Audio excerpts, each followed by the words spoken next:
Hello and welcome to episode 21 of Cooking with Grief, the internet's only worthwhile thing. I'm Chris, the human equivalent of the pistachio nut, fine in theory until I'm in your mouth, and as ever, I'm joined by my stalwart co-host, the author of international bestseller Micropenis, the Kafkaesque story of a man who one day wakes up to find his nether regions have transformed into a crow. It's Chris! Sorry, what? There's far too much to unpack from that. Micropenis sounds like micro-penis. Oh, I get it now. Sorry, I completely missed that. That's fine. It was... Good joke, it was very clever. It was so stupid. How are you? Right. Yeah, I'm good, thank you. How are you? I'm okay. I'm clearly in a silly mood.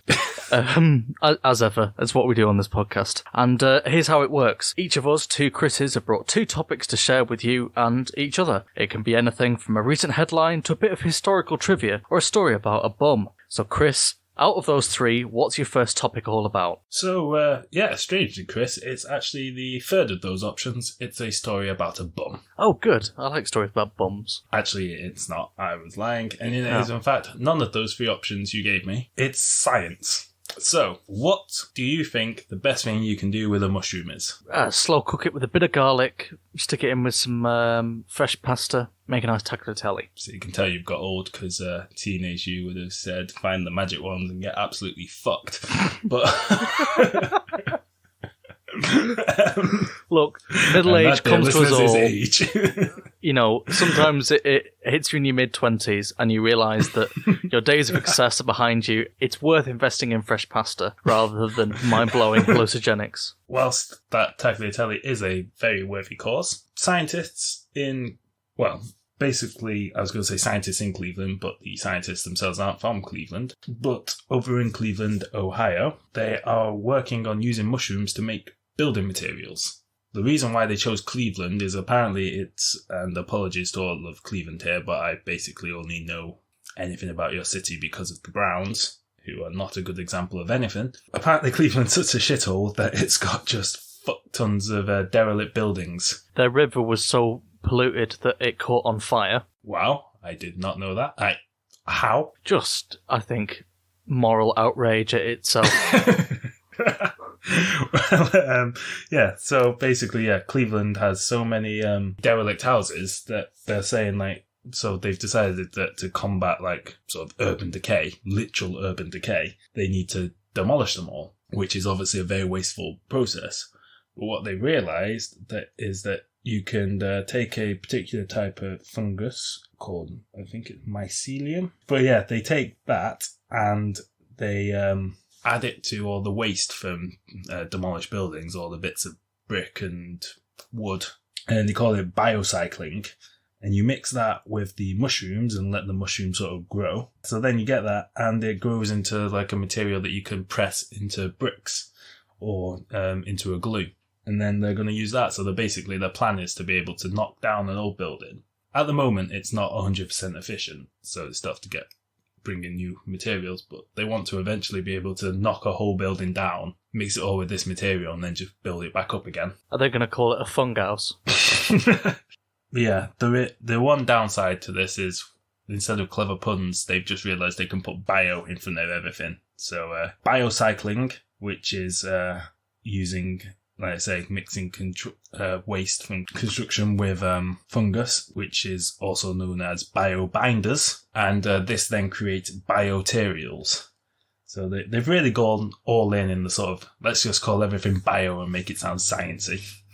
And it turns out as well, though, these mushrooms, they also absorb the contaminants as well. You know, lead paint in old buildings and stuff like that. It takes out the toxins, so you actually make the material safer as well.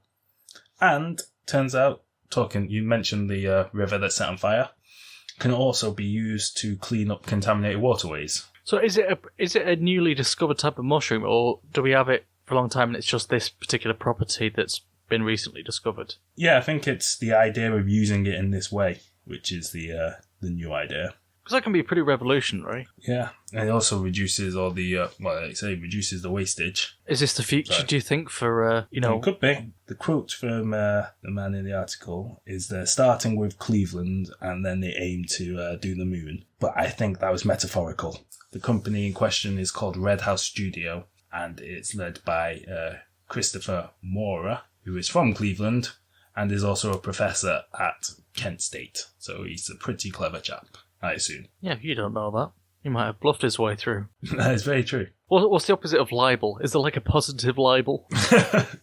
It's probably still libel. You know, uplifting slander? Yeah. Well, one thing I learned from Spider-Man is it's libel if it's spoken, but it's slander. No, it's slander if it's spoken, and it's libel if it's in print. So we can only get done for slander. Oh, good. What a happy takeaway this is. That's what you learnt from Spider-Man, not... Yes. What does Uncle Ben keep going on about? Something about responsibility. Great power comes great responsibility. You were so close then to being pop culture illiterate, and you got to the final hurdle and like, fucked it. He also said, "Buy my rice." That was his last time. Those were his last words. Yeah. He said, "Buy my rice." Yeah, he said, "Great power, great responsibility. Great rice." Also, please, great rice. You just found a rice company, and I want you to name it after me. Okay, and do you want your picture on that? No, just get a stock photo of a black guy. Adds more authenticity. Have you noticed we only have one dying granddad voice? Because we in the previous episode... Sorry. I didn't know I had to bring my A game with a repertoire of dying old men voices. What sort of scope do you want with them? Well, yes, I'm an old man, and I am dying. Don't mistake that. But I sound like I'm in the fullest of health. Good acting. Thank you. Me there for a minute. And Skeen.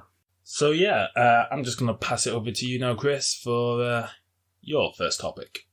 I always think it's interesting that there are little quirks to English that as native speakers we never think about or never realise, but have got to be an absolute nightmare for anyone who's learning it as a second language. So, for example, if you've got two or more adjectives describing a noun, what order should they come in? I know. I can't remember, but I do know that unknowingly there is definitely an order. If you've got a table which is green and also large, it's a big green table, not a green big table. Like, it's just weird if you say it the other way. Yeah, exactly. So, like, there's a rule that we're all using and sticking to every single day without ever thinking about it. The example I've got is a black big dog. It just inherently sounds wrong, even if it relays the same information as a big black dog. So the official rule is... How is it official? Is it unofficial but everyone follows it? Well, it's official in the sense that if language is just a commonly agreed to set of rules about what is right and what is wrong, then it's as official as not splitting in an infinitive. There's not the language police? They're not going to take me off to language jail if I say it wrong? Well... spend some more time on Twitter and you'll find out that there is in fact a language police. But we're not using any slurs, we're just talking about grammar. Please don't come for us. So the official, quote-unquote official rule is, it goes in the following order: opinion, size, age, shape, colour, origin, material, purpose, and then the noun. So, for example, if you wanted to use all of them, it sounds right to say, a pleasing large old cuboid French cardboard box. But if you said, an old cardboard pleasing cuboid French large box, it just sounds inherently wrong. It's the exact same information. Yeah. But it just doesn't work. Tell you what, like, as an English speaker, we are simultaneously incredibly lucky, but also it's made us incredibly lazy. I mean, obviously I know you've done lots of languages, so you're sort of like one of the exceptions. But, like, because obviously everything is in English, it's like the standard language for, like, most industries and disciplines and obviously pop culture. Like, it had the double whammy of going straight from being, like, the largest empire the world's ever seen straight into, like, American dominance of the world, like, in, like, pop culture and everything else. It's meant English has just become, like, ubiquitous. And it just means like I'm always just feel like such a dick when like I got like colleagues. I had a colleague from India. He spoke Arabic because he'd lived in Saudi Arabia. He spoke like, because India's got like, he was telling me like India has just a ridiculous number of languages. So he spoke several of those and he spoke fluent English, and I'm just like, I did French for a few years, but I've now mostly forgotten it. So that's the end of my first topic. Chris, what have you got for your second one? Okay, I'm going to stick on the science theme, but I'd like to ask you a question. Who do you think the robots should kill first? Piers Morgan.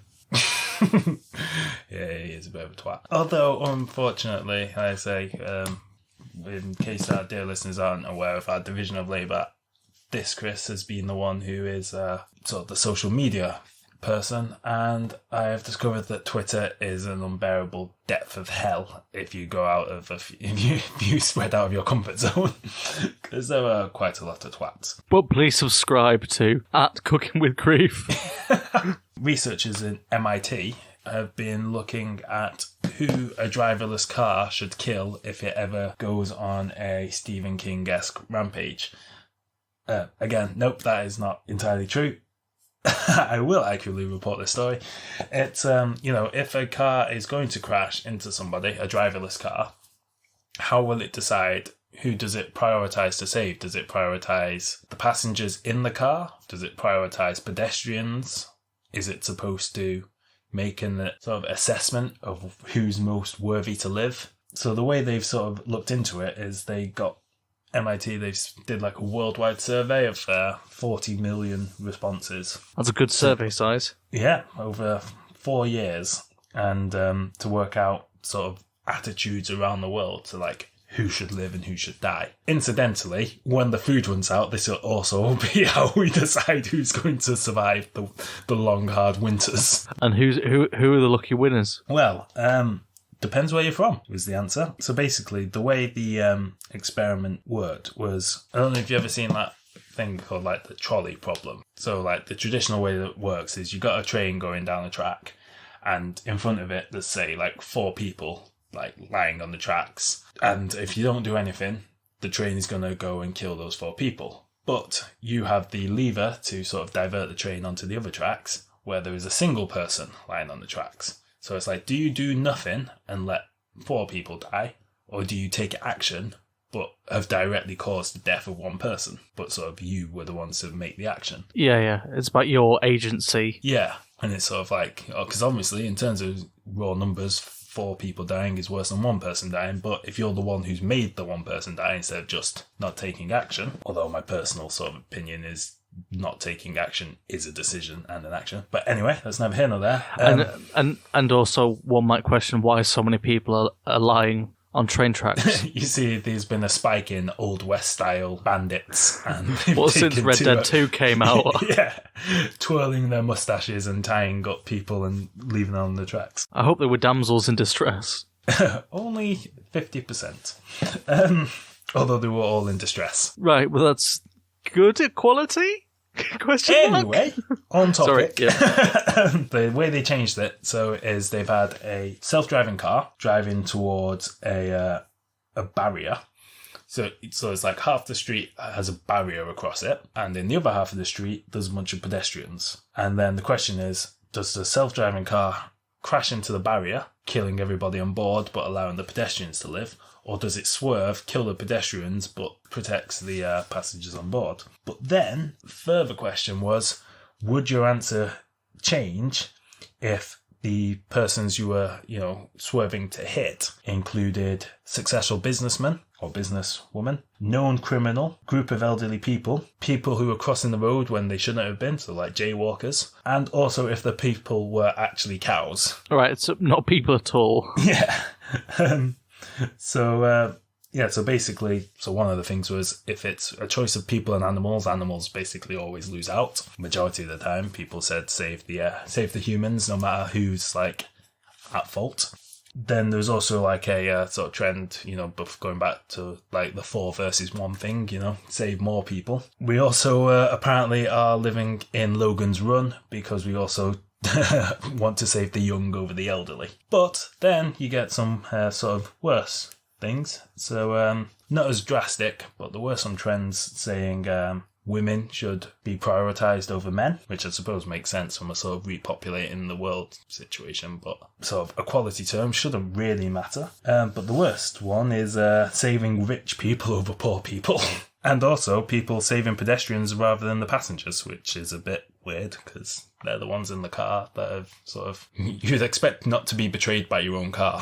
Sort of trying to understand the other side of the argument. The people who got in the car have consented to getting in a self-driving vehicle. the people, the pedestrians haven't. That is true. Unless we make everybody sign a contract saying, I am willing to be run over by a sentient machine. I suppose we sort of already have that contract with not driverless, like what's the opposite of driverless? Driven cars. That, part of walking down the street is, that there is a chance, albeit a small chance, that someone could run you over. What is sort of interesting is the fact that apparently age, gender and religious views didn't have any sort of statistical sort of sizable impact on the sort of what people prioritised. Interesting choice of words. Oh, impact. Sorry, that's like the micro cruising. It takes me a while. Sorry, that joke crashed. But it did find out that depending on which country you're from, did make a difference. So your nationality made more of a difference than, say, your religion. So, for example, Japan, Norway and Singapore really want you to spare the pedestrians. That was their bigger priority. Whereas if you're in China, Estonia and Taiwan, just move out the way of the cars because they apparently are perfectly fine running you over. That's not actually fair. That's just what they tended towards that. Not to go full tinfoil hat conspiracy theorist, but China is in the process of giving everyone in their country a social score based on various things like, wealth, what they contribute to the society, their value in the community. It doesn't seem like a huge leap to imagine that, say, everyone has their own social score. Oh, and then it just chooses which one. It just crashes into, the people with the lowest. There's no even imminent danger. It's just waiting at a red light. It's just, there's one. Yeah, there's a D-. So like East and Southeast Asia had the least emphasis on sparing the young. So Taiwan, China, South Korea and Japan. None of them had a sort of put any emphasis on saving the lives of the young over the elderly. Whereas in Europe and Canada, so France, Greece, Canada and the UK, there was the highest emphasis on making sure the young survived. I don't know what to extrapolate from that. No. You're right, it is interesting. Like, what you might think of as universal human values could differ so much. I mean, I suppose the depressing thing is that with the advent of this remarkable technology is that we do have to think, well, assuming it goes wrong, we need an algorithm to work out. But the thing is, I was thinking, surely... I mean, obviously, like you say, in China, you could obviously quite easily just make it see whoever's social score's lowest and go for them. But in general, like, when I'm driving along, obviously I can sort of tell if somebody's, like, man or woman or old or young or whatever.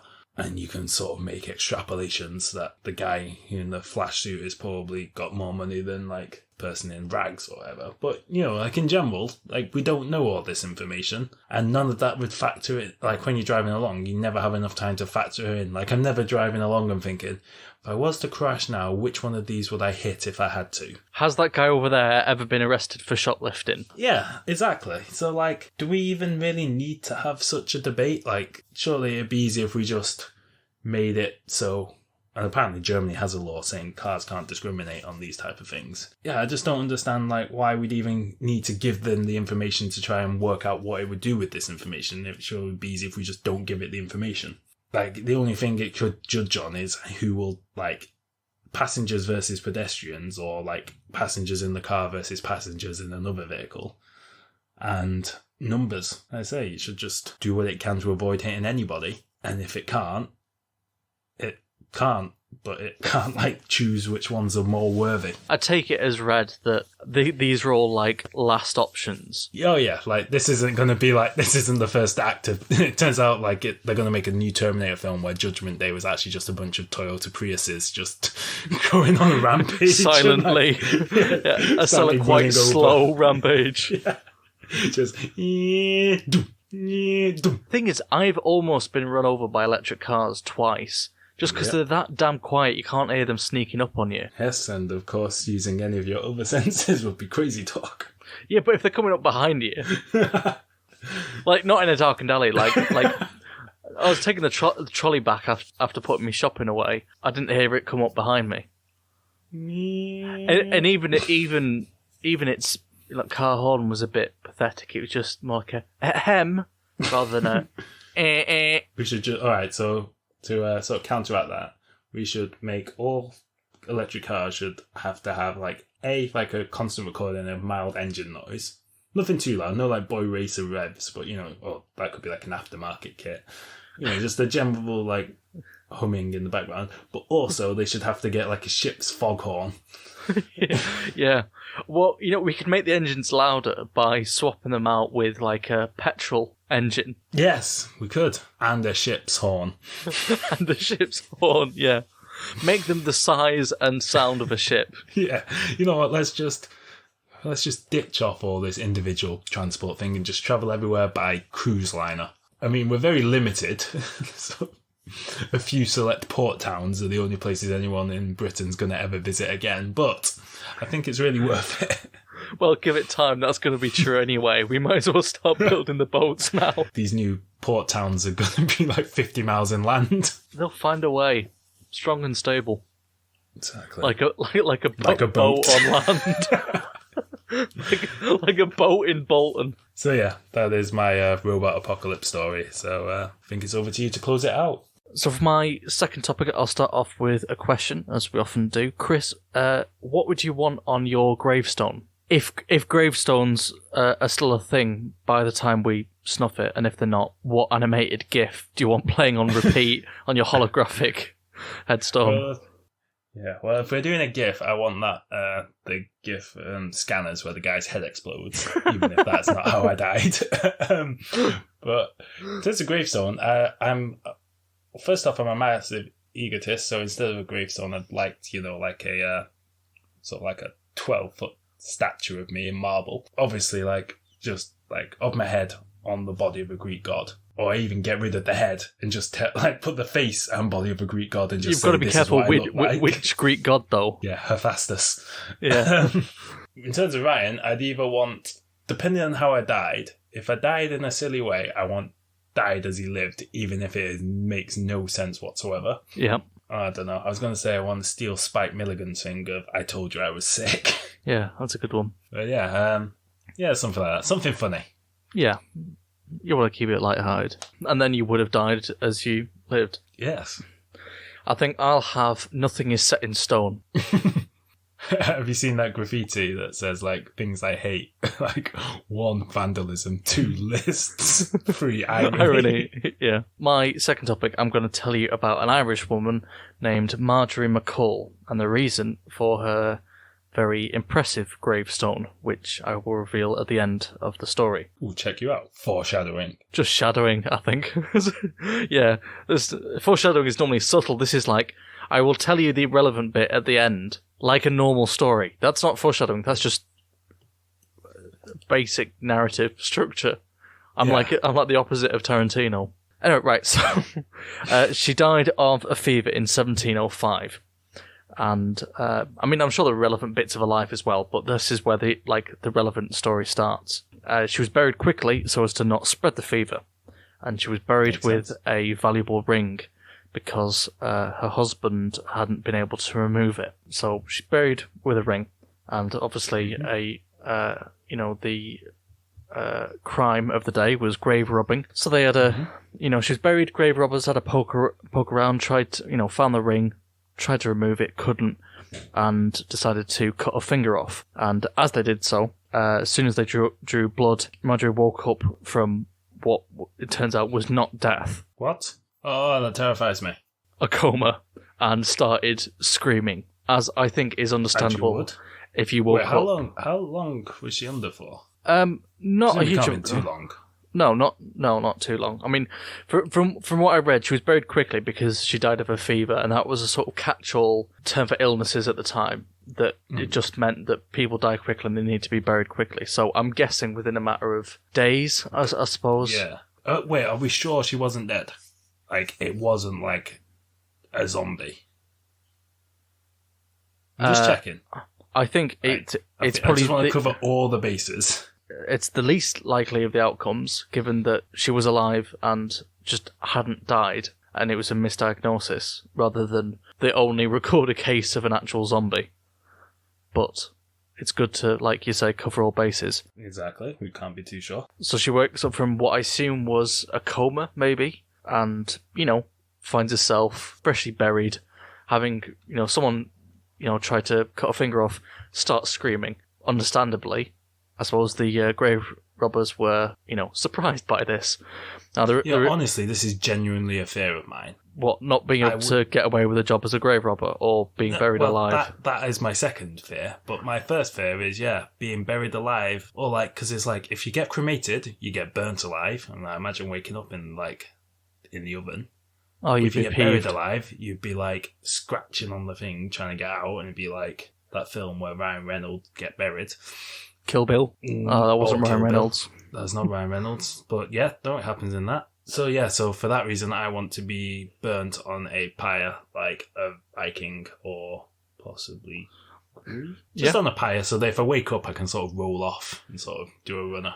And if you are dead, then, given our mutual interest in Greek history, I can weep and drag whoever slew your body around exactly. on the back of my chariot 10 times. Just making an unnecessarily long speech about it the whole time. Name-checking every single ancestor that you can think of. Yeah, it's going to be quite a scene, especially if you die of, natural causes and I have to kill the doctors who failed to save you, and I'm dragging them around. Source a chariot. Yeah, I mean, that's going to be true. I own 0 chariots. Yeah. A lot easier to do back in the day. Definitely. There are a different couple of accounts of what happened to the grave robbers. Some say that the grave robbers simply died of fright, which is understandable. It is the worst case scenario if you're a grave robber to dig. Or they got eaten by a zombie. Or eaten by a zombie. I'm glad that your scientific mind is rigorously continuing with all potential strands of this story. But just for the minute, let's put the zombie side into the fiction category. And okay, carry on.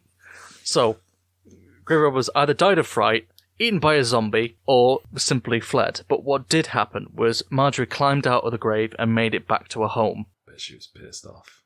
Well, you would be. You would be peeved, rattled, incensed, and others mildly perturbed. And she knocked on the door, and when her husband opened it to find what, to his mind, was his zombie wife, covered in dirt and blood, dropped down dead of shock. I'm telling you. Alright, okay, so at this point, she's definitely a zombie, and the shock of having a new zombie wife has killed the husband who buried her but days ago. Now, the good news is, by all accounts, she went on to remarry and have several children. And when she... Do you reckon she checked if he was dead before she buried him? Or she was like, you didn't give me this courtesy, fucker. You might just have fainted. Fuck you, you're going 6 feet under. And it was an endless circle of zombie versus zombie. A tale as old as zombies itself. But when she did actually die, she was reburied in the same graveyard, the Shankill Cemetery in Lurgan in Ireland.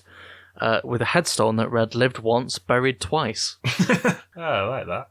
And it's still there. You can go and see it if you're in the Lurgan area. The way to really seal that deal is you have that headstone, and "Lived once, buried twice," but then you also have like a hand just sticking up out the grave as well, just to really freak people out. And you time it so that it happens, lightning strikes the ground nearby and then the hand bursts out. Yeah, there aren't enough post-grave pranks, are there?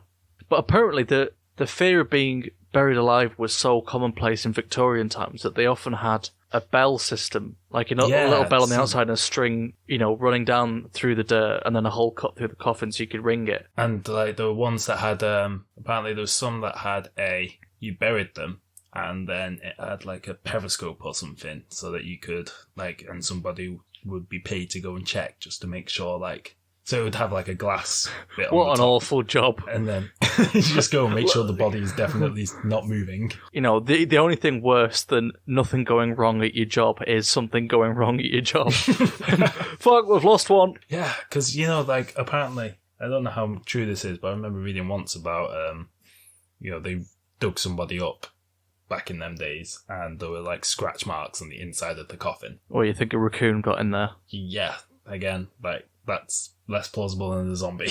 I think raccoons are more real than zombies are. Going out on a... Point conceded. And got 15, love. Your service.